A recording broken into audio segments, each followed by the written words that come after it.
Morning everyone. हम लोगों ने अपने प्रीवियस वीडियो में लैकोपेरॉन के बारे में देखा था, जिसमें हम लोगों ने नेगेटिव रेगुलेशन ऑफ लैकोपेरॉन के बारे में डिस्कस किया था।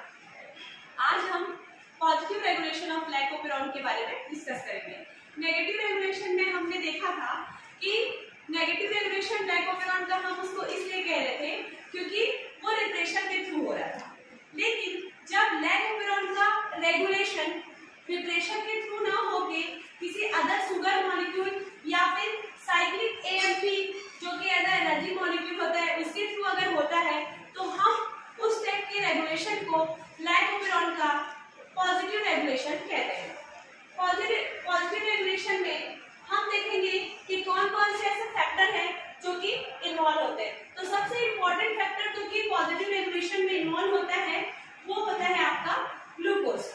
ग्लूकोज का प्रेजेंस या एब्सेंस जो है वेरी करता है कि ट्रांसक्रिप्शन लेवल पे क्या इफेक्ट पड़ रहा है। जैसे कि हमने अपने प्रीवियस वीडियो में देखा था कि रिप्रेशन के होने या ना होने पे ओपेरॉन ऑफ या ऑन हो रहा था, मींस वहां पे आपका lactose disaccharide important role play कर रहा था नेगेटिव रेगुलेशन में। लेकिन अगर हम पॉजिटिव रेगुलेशन की बात करें तो यहाँ पे ग्लूकोज और cyclic AMP important role play करता है।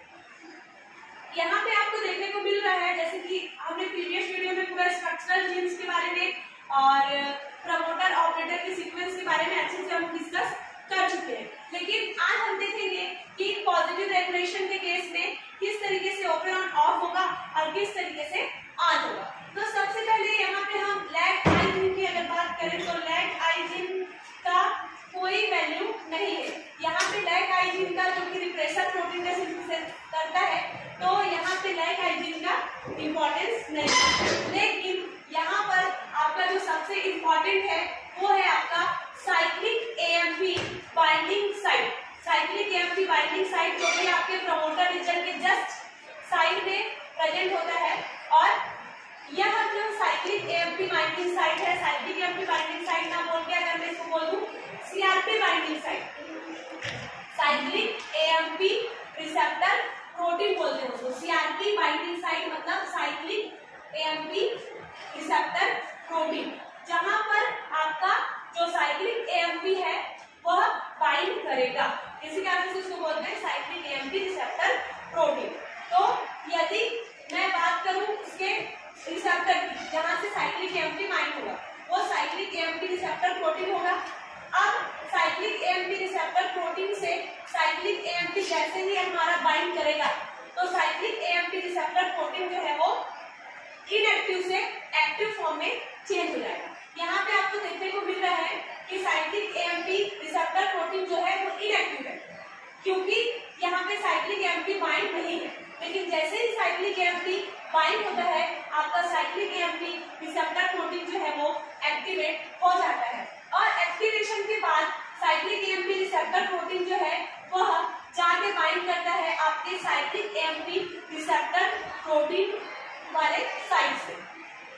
तो जब ओपेरॉन अगर हम देखें दो केस होते हैं यहाँ पर भी, जैसे वहां पे दो केस होते हैं वैसे ही सॉरी यहाँ पे भी दो केस होते हैं। केस फर्स्ट की अगर मैं बात करूं, यदि सेल में लैक्टोज प्रेजेंट है, ग्लूकोज प्रेजेंट है और आपका साइक्लिक एएमपी का लेवल हाई है ना। लैक्टोज प्रेजेंट है, ग्लूकोज जो है यहाँ पे एब्सेंट है और साइक्लिक एएमपी का लेवल हाई है। क्योंकि ग्लूकोज यहाँ पे एब्सेंट है तो ग्लूकोज जब एब्सेंट रहेगा तो आपके ट्रांसक्रिप्शन का लेवल जो है वो हाई होगा, ट्रांसक्रिप्शन का लेवल हाई होगा। Abundant lac mRNA synthesize, abundant मतलब प्रचुर मात्रा में, बहुत ही अधिक मात्रा में आपका लैग एमआरएनए का सिंथेसिस होता है जो कि लैग प्रोटीन्स का सिंथेसिस करता है। यदि हम देखेंगे कि केस सेकंड में, तो केस सेकंड में ये हो जाएगा कि ग्लूकोज जो है प्रेजेंट हो जाएगा। ग्लूकोज यदि प्रेजेंट है तो ग्लूकोज के प्रेजेंट रहने पर सेल को जरूरत ही नहीं है कि वो लैक्टोज का यूज करे, क्योंकि सेल के पास ऑलरेडी ग्लूकोज है तो ग्लूकोज से वो डायरेक्टली एनर्जी ले लेगा। वो क्यों मेहनत करेगा, है ना, उसको मेहनत करने की जरूरत नहीं है। तो ग्लूकोज के प्रेजेंट में जो ट्रांसक्रिप्शन का लेवल जो रहता है वो लो होता है ना। तो हम उसको बोल सकते हैं कि less synthesis of lag mRNA या लिटिल लैग एमआरएनए, मतलब वो बहुत ही थोड़ी मात्रा में लैग एमआरएनए का सिंथेसिस होगा। तो इस तरीके से पॉजिटिव और नेगेटिव रेगुलेशन होता है। एक बार फिर से रिपीट करते हैं कि पॉजिटिव रेगुलेशन में क्या होता है। पॉजिटिव रेगुलेशन में साइक्लिक एएमपी और ग्लूकोज जो है वो इंपॉर्टेंट रोल प्ले करता है।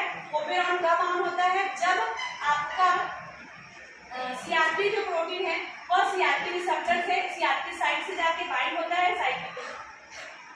साइक्लिक एएमपी के प्रेजेंस में, और साइक्लिक एएमपी का प्रेजेंस रहता है और लैक्टोज का प्रेजेंस रहता है। तो उस कंडीशन में आपका जो ट्रांसक्रिप्शन का लेवल है वो हाई रहता है। लेकिन यदि ग्लूकोज प्रेजेंट है तो और लैक्टोज भी प्रेजेंट है और साइक्लिक एएमपी भी प्रेजेंट है, तो कोई भी इफेक्ट सेल को नहीं पड़ेगा और आपका जो ओपेरॉन है वह ऑन रहेगा, लेकिन जो एमआर